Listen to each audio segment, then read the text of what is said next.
Well, welcome to People, Politics and Power. About an hour and a half ago, President Muhammadu Buhari presented the 2023 budget proposals to Nigeria's National Assembly, where in parliamentary terms it is called appropriation bill. But to the ordinary Nigerian, the ordinary person out there, it is the 2023 budget proposal. And the president did say that the 2023 budget was prepared amidst a challenging world economy, weakened by the effects of COVID-19, high inflation, high crude oil prices, and negative spillover effects of the Russia-Ukraine war. He also said that fiscal instability, slow growth, food crisis, and high interest rates, as well as low revenues, high inflation, exchange rate depreciation, and insecurity, particularly in Nigeria, were some of the challenges that the country has been facing, amidst which the 2023 budget was prepared. He, however, said that for the 2022 budget, the gross domestic product (GDP) grew by 3.5% in the second quarter of 2022, marking the seventh consecutive quarter of growth. And then, of course, there's unemployment, underemployment, and poverty rates, which is said remain high despite the very strenuous efforts being made by government. Because that was an admission of the fact that his government has failed to tackle the problems or the challenges of unemployment, underemployment, and poverty rates, which he said remained high despite the efforts of government. This 2023 budget is the 8th budget by the president, by the current administration, and the last one.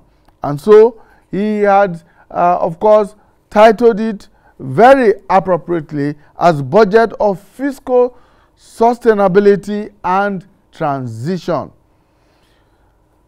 We shall be looking at some of the benchmarks, some of the indices that the budget is being pegged on the program today. And right away, let me introduce my guests who have joined me in the studio. Right here with me in the studio is Mr. James Sagbama. Mr. Sagbama is an economist and a former director with the Central Bank of Nigeria. Thank you so much for joining us. Thank you very much. Also joining us via Zoom is Mr. Ogbonna Okuku, who is also an economist. Mr. Okuku, thank you so much for joining us.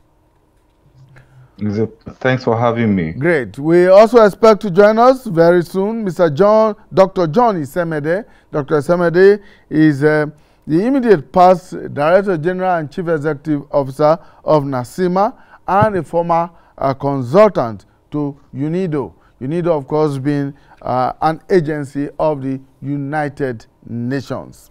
So, gentlemen, thank you for joining us. We will be looking at the general principles, as they describe it, at the National Assembly of the 2023 budget proposals that were sent or were presented to the National Assembly earlier today by President Muhammadu Buhari. Let's try and run through some of those benchmarks. Like I said, the President titled that budget as a budget of fiscal sustainability and transition. And, of course, he did say that that budget is pegged on a $70 per barrel benchmark. If you know that, of course, the oil, our oil is the basis on which our developmental plans are built, because it's our main income earner in Nigeria. And apart from that, the exchange rate is pegged at about 435 naira to $1. That's at the official rate. What obtains in the parallel market is completely different, but at the official rate is about 435.57 naira to $1. And the daily oil production is estimated to be at 1.69 million barrels per day. 1.69 million barrels per day. And the inflationary rate is estimated to be at 17.16%. And the gross domestic product, GDP, the projected growth rate for 2023 is put at 3.75%. And the capital expenditure as estimated for 2023 is put at 5.3 trillion naira, while distributable revenue is put at 11.09 trillion naira, while total revenue is estimated to be 9.73 trillion naira, and oil, which is the mainstay of the Nigerian economy, the revenue expected from there is put at 1.92 trillion naira. Now, non-oil revenue is put at 2.43 trillion naira, while independent revenue for the federal government of Nigeria is put at 2.21 trillion naira. In all, the total expenditure for 2023 budget is estimated to be 20.51 trillion naira. Now, out of that, recurrent cost will go up 8.27 trillion naira. Personnel cost will go up 4.99 trillion naira. Capital expenditure, which I spoke about earlier on, will cost about 5.35 trillion naira. Now, debt servicing stands at 6.31 trillion naira. Now, that budget of 20.51 trillion naira has a deficit of 10.78 trillion naira, which is estimated to be about 4.78% of the GDP for 2023. Now, government is also going to borrow about 8.80 trillion naira to finance that 10.78 trillion deficit. That's a summary of what the outlook of the budget is like. So, let's begin with you, Mr. Ukuku. What would be your first reaction to that budget proposal? Now, my first reaction would be when you look at the president's speech, you will see that almost like 5-6 paragraphs capture the most the real issue, which is how much revenue we have, the shortfalls we have had when it comes to revenue. So that will show you that, yes, we understand that there are developmental projects that must be embarked on. Yes, we understand that the economy has to be sustained somewhat before transition. Yes, we understand this. We're entering an electionary year, so there's always this huge distraction. There's also this effect that that happens generally when it comes to investment in every nation when they are in their electionary year. So government has to oil the wheel by investing more funds in the economy to keep the economy afloat. So for me, it is the strategy to be able to sustain the economy until transition.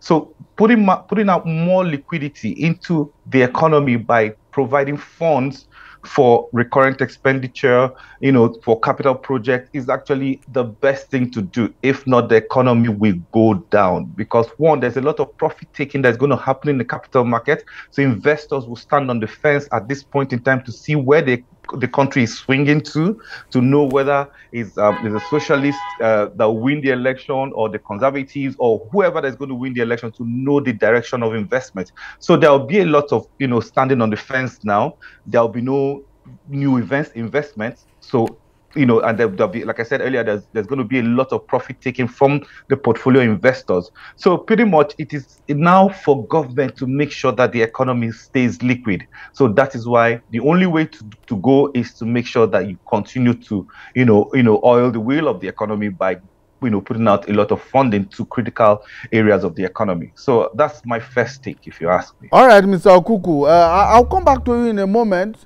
to talk about the disparity between the capital and recurrent expenditures on this budget proposal. But let me first harvest the views of Mr. James Agbama, who is with me right here in the studio, on what he thinks about the entire package of this budget. Thank you very much. My first reaction has to do with the continuous fiscal deficit all over these years. It's a huge amount. We have not been able to scale it down. We have continued to increase it. And if the deficit is so much, that means that we have to go to the international market, to the local market, and even to central bank to borrow money to execute the budget. And if that is happening, we are going to flood the market or the economy with so much of money. And now make CBN to go into what is called mopping. And CBN have to mop these things out because at their own cost. So fiscal deficit will increase our borrowings. Already we have borrowed so much, even though the government said that's the only happy note I have, that they've been trying to pay. The payment mechanism they have been trying to pay to meet up. But eventually, when more resources are sent outside the country and to build the other countries, and we are now suffering it, then of course, where are we going? So the fiscal deficit will lead to more borrowings. And more borrowing means that we will be indebted. And indebtedness means that future generation will suffer it. They have to pay back. We're looking at a budget expenditure of 20.51 trillion naira. That's what's been proposed. Of course, the president did admonish members of the National Assembly to try not to review this budget too much upwards. That is, don't add too much to this budget that we have seen in the past. But if looking at that 20.51 trillion naira and looking at a deficit of about over half of that amount, that's right, 10.78 trillion, and with new borrowings going to finance that deficit of about 8.80 trillion naira, one begins to wonder how the economy is expected to grow in that regard. Yeah, the economy would not, because first, you don't just borrow for borrowing's sake. You borrow to repay. And you must monitor any project you are putting the borrowed funds into, so that you know that you are realizing it. By the time you are paying and you are realizing it, you'll be okay. But from all these years, the debt has been accumulating, rising to high levels. And so if we borrow again, that means that the quantum will jump up again. And then that means that the stock of the debt versus GDP growth versus revenue will be a hell. And in that case, people will suffer repaying these debts in future. That is the truth. Mr. Okuku, what are your thoughts on that? That half of the proposed budget is built on a deficit that would require the government to borrow 8.80 trillion naira to finance that deficit. Now, like I said earlier, see, whether we like it or not, it's just a reality that we are faced with as a nation at this point in time. One, you must continue to fund most of your critical infrastructure to support that which is going to help you industrialize the nation.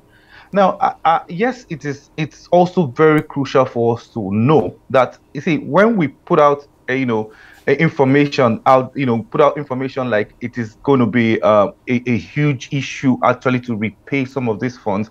I totally disagree. All we actually need is just strategic leadership that will be able to give us what it takes using the lifelines that we have. We have lots of light when it comes to economic development. That things that are lifelines. These are natural things given to you to actually re-engineer your economy and make sure that you have enough liquidity in your economy. There are things, solid minerals, we have an untapped economy when it comes to solid minerals. Even the oil sector, we have not even been able to add value to the oil sector. The agriculture, there's so much that we have not done as a nation. Even the service industry, we are still, backward. What I'm just saying is, if the next administration comes and then we have very strategic leaders, some of these debts won't be a problem. Like the railways that we have built, some of the monies that that have been borrowed. How much have we made out of it? Are we going to be, selling our train tickets at the price we are selling our train tickets, and then we are not able to repay those? These are things that should be able to repay itself over the years because they're long-term loans. So going forward, I still think the issue is being able to have, plug some of these areas where we have not looked at, being able to add value, being able to industrialize. And again, we're still at the point where serious countries don't fund their budget from proceeds or from oil rents. They fund their project from taxes. Our tax to GDP is still less than 10%. That is wrong. That is too low for you to fund your budget. So in reality, if we have more people in the tax net, if we begin to apply artificial intelligence when it comes to being able to get everybody to pay taxes, and then having our tax laws looked at again, myself and Dangote, sorry to use that, use the name. I'm just trying to say the poor, the middle class, and the rich cannot be paying the same thing. I have never seen it happen anywhere. Is the more you earn, the more you pay. So those are the realities. We need to look at how to, restructure our tax system so that, one, the tax net has to be increased. Two, we need to also be able to have a balance where even a housewife should be able to be contributing to the national treasury.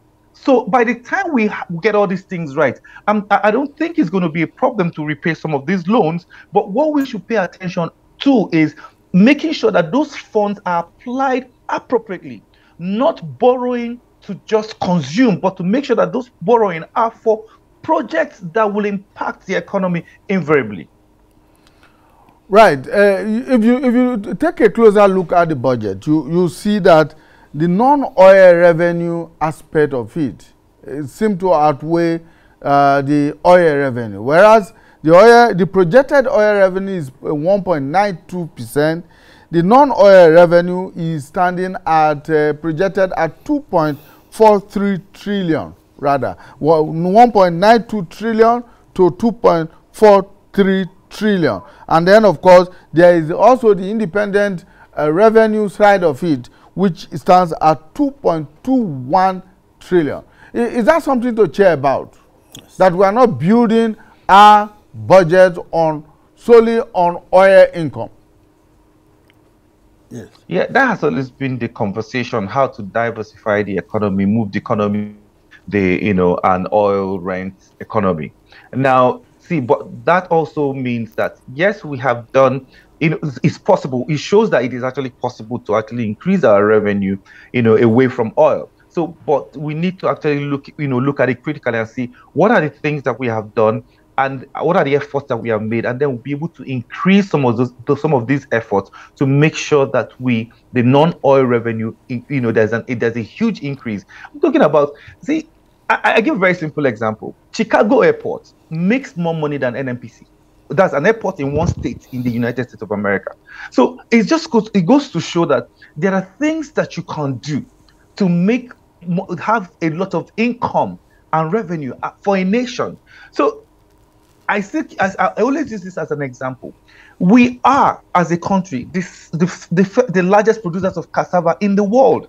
Thailand is the second largest producer of cassava in the world.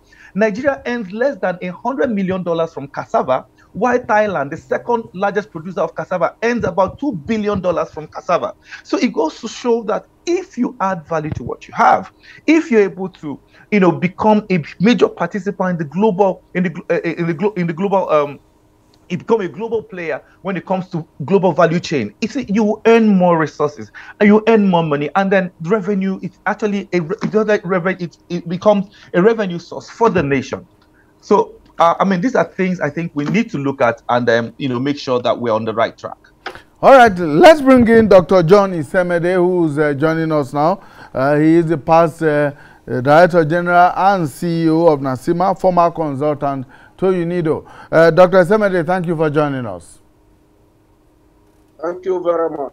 Right. I'm sure that you have had a glance at the budget as presented by Mr. President. If you are asked to go to the National Assembly, what are your first thoughts? Oh, thank you very much. The first thing is to educate Nigerians that a budget is a financial estimate of income and expenditure, so that Nigerians will not be carried away that we have a budget or money in place of 20.5 trillion to share. If you look at the budget, historical, it has been targeted as a budget of transition. Because in this country, we think more of politics today than production and adding value to our lives. If we look at Nigeria with a population of over 210, we are having a budget of 20 trillion. If you divide that by the exchange rate, is it up to 30,000 US dollars? These are the questions. And you are looking at the oil, the mainstay of the economy.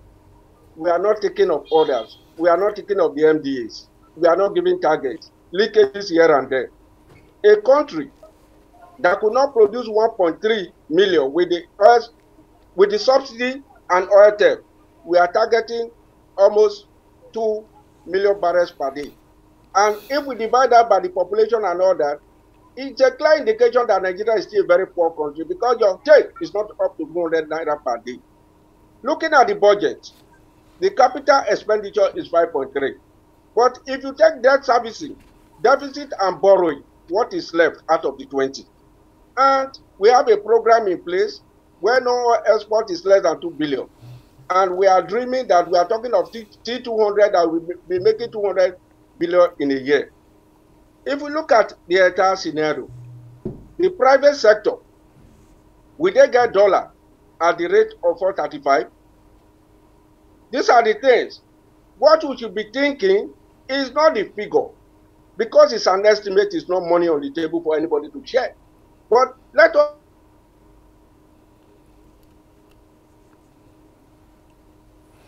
All right, we hope that we are able to reconnect with Dr. Isemede very quickly. But in the meantime, Mr. James Agbama, you were itching to join issues with Mr. Okuku a while ago. Right. As far as the non-oil income is concerned. Yes.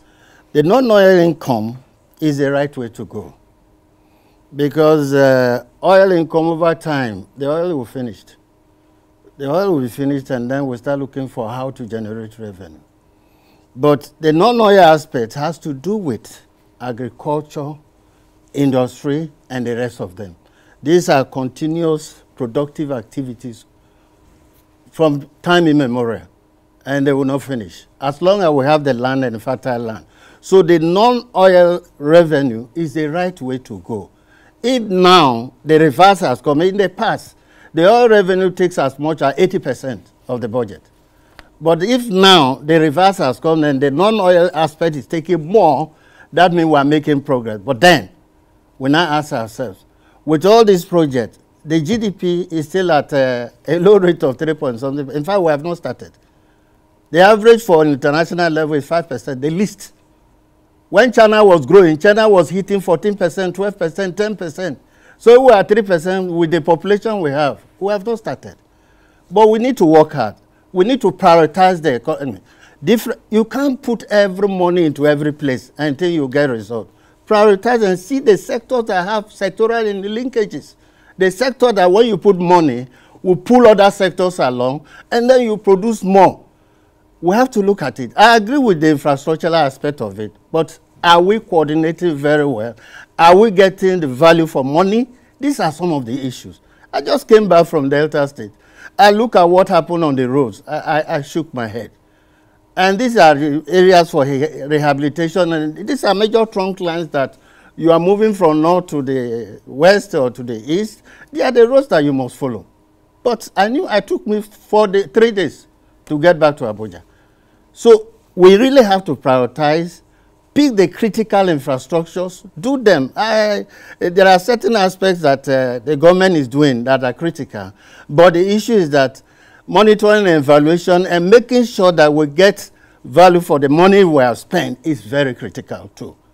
If we don't do that, it's as good as not doing the right thing. All right, let's see where Dr. Isemede is back with us. If it's not, okay, Mr. Okuku, let's come to you and let's look at the infrastructure aspect of the president's speech. He has always said, or has always prided the achievements of this administration on infrastructure, and he said that much in his presentation to the National Assembly today. Now, but if you look at the 2023 budget, you will expect that there will be a lot more allocation for capital projects where these infrastructure fall into. But you see that recurrent cost is gulping much more, 8.27 trillion, and capital expenditure of 5.35 trillion. A huge gap, you would say. Now, so how does that measure up?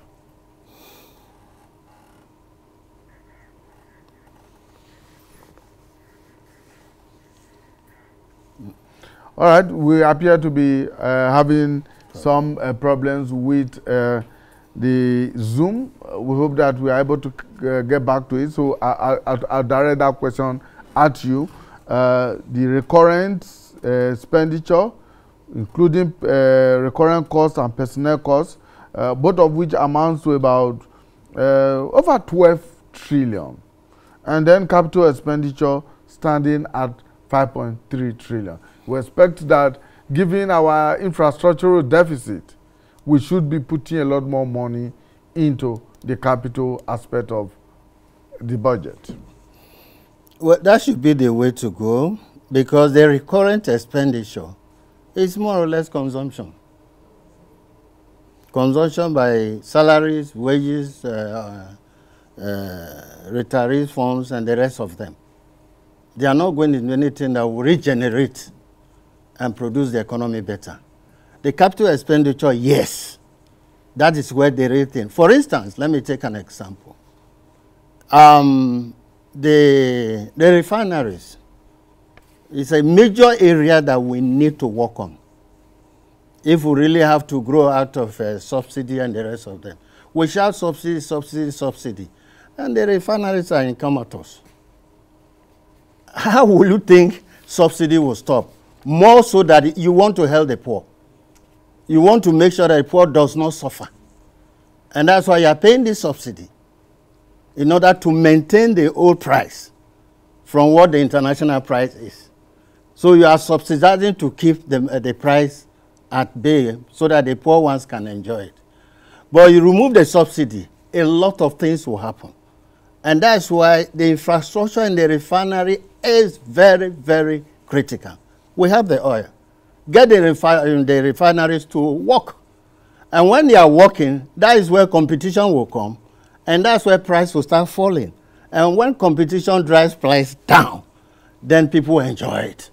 But here, all the refineries are not working. I hope you are hearing me now. And we have been trying to rehabilitate it for how many years now? So many billions have been earmarked for it. But I'm not seeing much coming out of it. Billions of dollars, not in Naira. Naira. Not Naira. I'm not seeing much coming out of it. What is the problem? Can somebody put his feet down and say, I must get this project working, so that at the end of the day, we have solved that sector of the economy? Once we have solved that sector of the economy, we now have oil all over the place. International, other West African countries are buying from us and the rest of it. Look at Chad and other places. They are trying to, play on us that they have just gotten oil and they want to do their refinery quickly so that we will start going to buy from there. It's not funny. It sounds very funny. But the president says that the subsidy regime is unsustainable and has said that it will be discontinued in 2023. Do you see that happening? I don't see it happening because, like previous governments, a lot of previous governments have tried to stop it. And the moment they make some pronunciations, the first thing that happens is that price will start shooting up. Because the local women at the market level, they will tell you that, they want to increase prices. So announcement effect is there. Just announcing it that we are stopping people who start, marking up their products. They will just mark it up, and then before you go to the market, a mudu of rice or a mudu of gari that used to be this will go up because they said they are paying so much on transportation.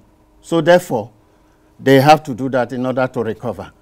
So if the refinery is still left in the state they are, and we have all that it will take to put them in order, oh no, we're going to suffer because we'll continue to rely. Now look at what is happening in Ukraine and the rest of it.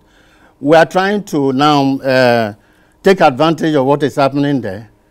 But the international oil market and then the major players are saying that the price of oil is going too high, and therefore they should cut, OPEC is saying cut production. Other oil producers are saying cut production. What are they trying to do? So that they can get value for their oil and then meet budget constraints. But these other ones that do not have that need, they don't feel it because they have done the right thing in their economies. And they are producing much of this fuel in their economies, and they don't feel the impact. So the right thing to do is that we should prioritize the economy, look at the areas that we should invest in, and somebody should be made to put his feet down and make sure that these things work. All right. Let's go on a short break. When we return, we'll be looking at other aspects of the budget. For instance, the projected inflationary rate of 17.16%. And, of course, let's also look at the projected daily oil production of 1.69 million barrels and how that is going to help to fund the 2023 budget. Stay with us. All right, thank you so much for staying with us. Let's get back to Dr. John Isemede. We do apologize for the break in transmission there. Well, let's continue from where you stopped. Let's allow you continue on your train of thought on the budget. Dr. Isemede.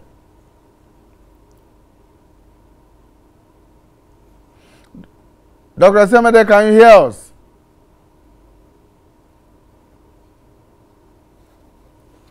Well, it appears he's still not hearing us from his end.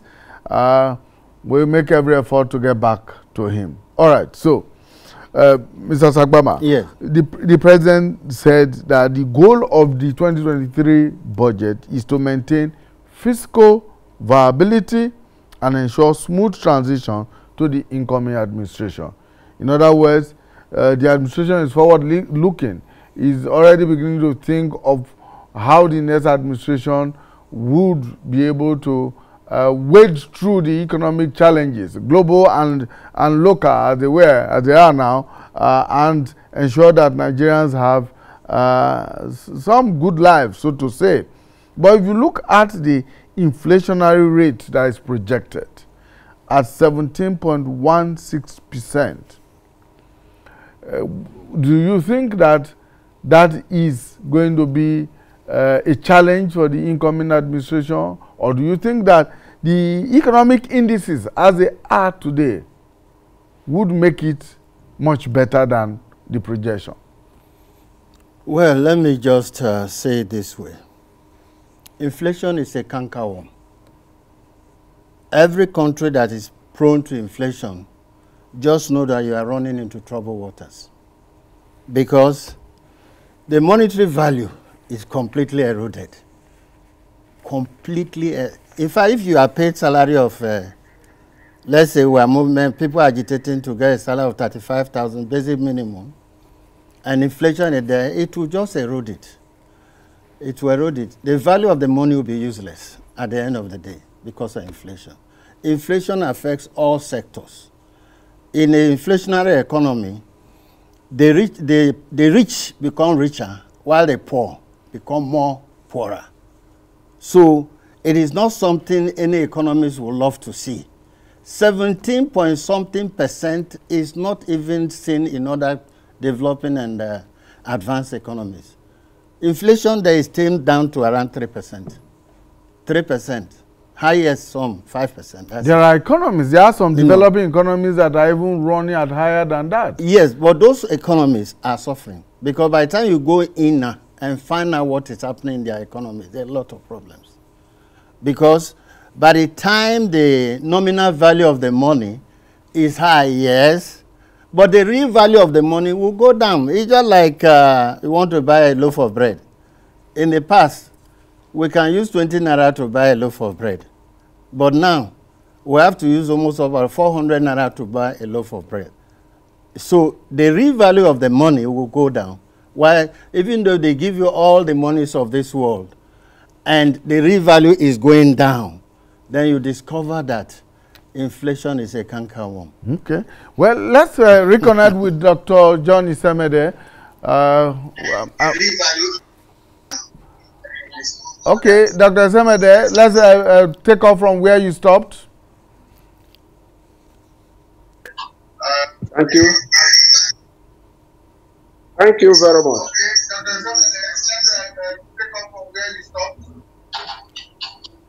Thank you very much.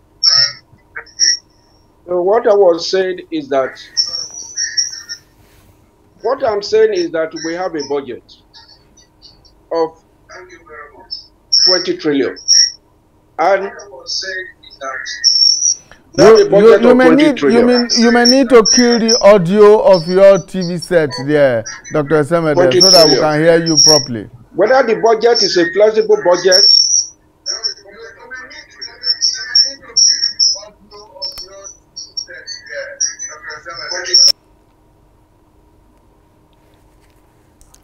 Dr. Isemede, deficit budget, balanced budget, padded up is what we have to look at. We have to educate the private sector because we need a policy to drive the economy, not a policy of borrowing from others who are producing and sending to us. Let me give you 5 examples where we can fund this budget, because my own area of concern is not just the figure. How do we fund this budget? What of Nigerians working abroad in line with what the Asians are doing, taking money to their countries? It could be another source of revenue instead of borrowing. What of agriculture? We are #1 producer of more than 10 different items or produce, which we are not adding value. What there is from palm oil is more than what NNPC is giving to us. Can we look at the agricultural sector, develop the value chain, you create jobs and tax people, the solid minerals, the construction industry, and finally, what of investment? Nigeria has signed more than 600 agreements with the rest of the world. How many Chinese companies do we have in Nigeria? How many Indian companies? How many South African companies? Then let's now consider how many Nigerian companies we have in South Africa. When we are talking of foreign trade, we are talking of foreign policy, we are talking of economic diplomacy, we are talking of trade policy and all that. Where do we place Nigeria? In the sense that we cannot have a budget of 20 billion. Half of it will go into debt servicing, borrowing, and other things. Because Mr. President said we are still in the threshold, which is 40%. of what we are borrowing vis-a-vis our GDP. But other countries, where they have 55%, the example that was given, vehicles are not queuing at Lokoja. People travel freely, and the exchange rate is not at this ridiculous level. If we are producing, we are adding value, and we are able to develop the value chain like what the Chinese have done, like the Chinatown, a lot of inflow will be coming into this country. This is what the private sector wants to see. It's not giving us an exchange rate of 437. And at the end of the day, if the private sector want to secure spare parts, raw materials, and all that, you are now asked to go to the black market. What is a black market? Are we running this economy with exchange rate of about 10 to 15? These are the issues which we discuss, not the value of the budget, because there is no money on the table now. Based on what we have seen, we have to generate money to run this country, not borrow it. All right, Mr. Kuku, the president says that the subsidy regime is not a sustainable one and it must be discontinued in 2023. What is the alternative in your view? For me, the alternative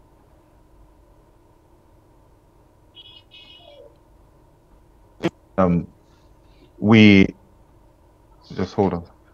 If we use this period to make sure that we get our refineries to start working, make sure that if there's any support that Dangote refinery needs, we are stuck with that particular project. We must make sure that it starts working for national development's sake.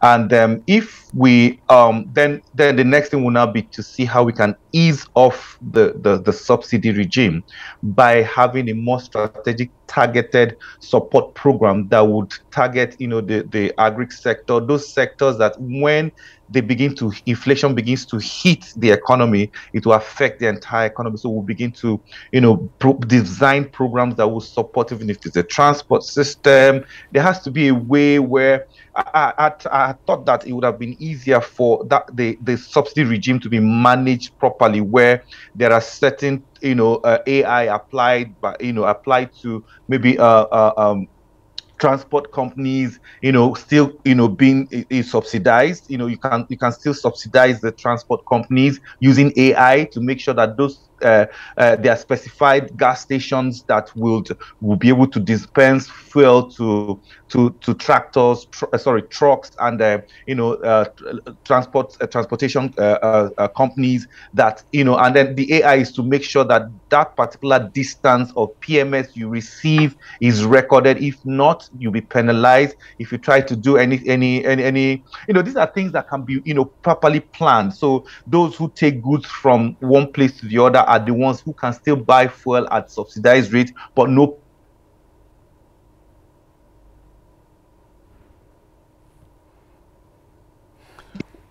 Pretty much, these are few things that I think the regime, if we're able to manage the regime properly, we can't just take out the subsidy. If you take the subsidy out, it's going to be a huge problem on the economy. If even 7.5 years or thereabout, the government has not been able to fix the refineries as you anticipate that they could do between now and the end of their administration. If in 7.5 years it's not been able to do so, where is the guarantee that that will happen in less than 7 months?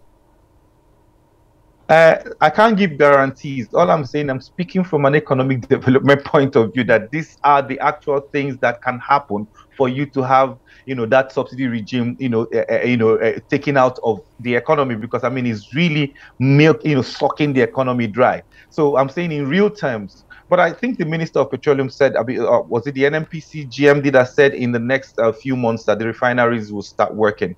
So, if we're going by what they have said, there's now a private company now, so they should be able to, acquiring the Oando, a downstream structure also means that they have something in their plate that they are in the kitchen that they are working on. So for me, I believe, I just hope that is realizable. And then if that is realizable, I think it will help a whole lot. All right, Dr. Esemede, on a final note, if we are looking at $1.92 trillion Naira oil revenue in the face of the very massive oil theft that is ongoing right now in the oil industry, which of course the president promised to address during the remaining part of his administration. Do you think we can meet that target?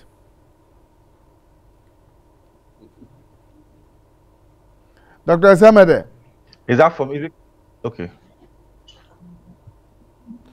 Dr. Esemede appears not to hear us, but let me direct that question to you here in the studio. Yes, 1.92 trillion naira oil revenue for 2023 in the face of the massive oil theft that is ongoing right now. In fact, a few days ago, it was reported that there was a discovery of a 4-kilometer pipe that's been siphoning oil illegally out of this country. Now, in the face of that, do you think that they can meet that target from oil revenue source? Well, let me not say we can meet or not we cannot meet. There are two things about it.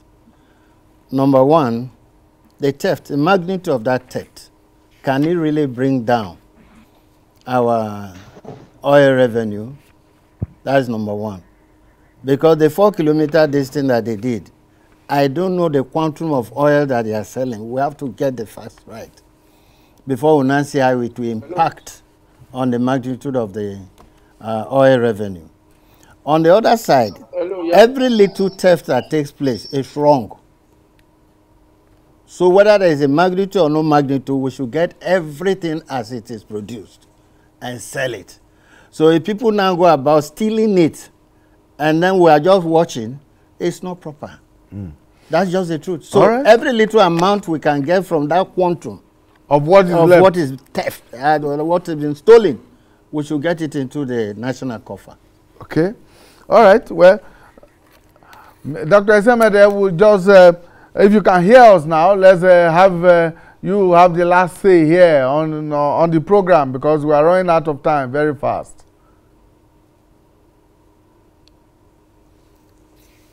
With this budget and the multiple exchange rates, I don't think we can develop, I don't think we can grow the economy by 3.75%, because economic growth is different from economic development. Yes. And with the level of our education and what is happening in the educational sector, there's going to be a slowdown. Another issue, we are talking of inflation. And we are importing food. Nigeria should not be a country importing food. We should be exporting food. So the growth or the inflation may not go down soon. Finally, a country of over 200 million, over 33% are unemployed. How do we create jobs to get inflow? Should be the priority, in the sense that 33% of over 200, we are talking of about 700 million Nigerians who are jobless, who have no job at all. And for 70 million people, if you assemble them in one place, we'll be the 4th largest country in Africa. So these are the issues. It's not, I'm not here to tell you about figures. I am here on behalf of the OPS. Let us look at the way to generate revenue. Let us give targets to the MDAs, and let us now know how to manage our income, not multiple exchange rates, not people standing at the bus stop, not extortion. Because even when the government moved the VAT from 5% to 7.5%, the impact was not much, because those who are paying this state is not enough. Because in this country, tax to GDP prior to that was only 5%. Now it's about 7.5% to the GDP. We need to work internally to create jobs, stop borrowing, and give targets to people. Thank you. Thank you so much, Dr. John Esemede, the immediate past Director General and Chief Executive Officer of NASIMA, and a former consultant to UNIDO. UNIDO, of course, being an agency of the United Nations. Thank you for your time.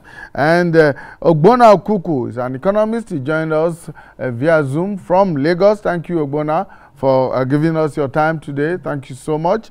And right here in the studio, Mr. James Agbama, an economist and former director of the Central Bank of Nigeria. Thank you so much, sir, for your time.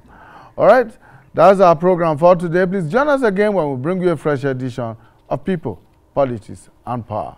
Bye for now.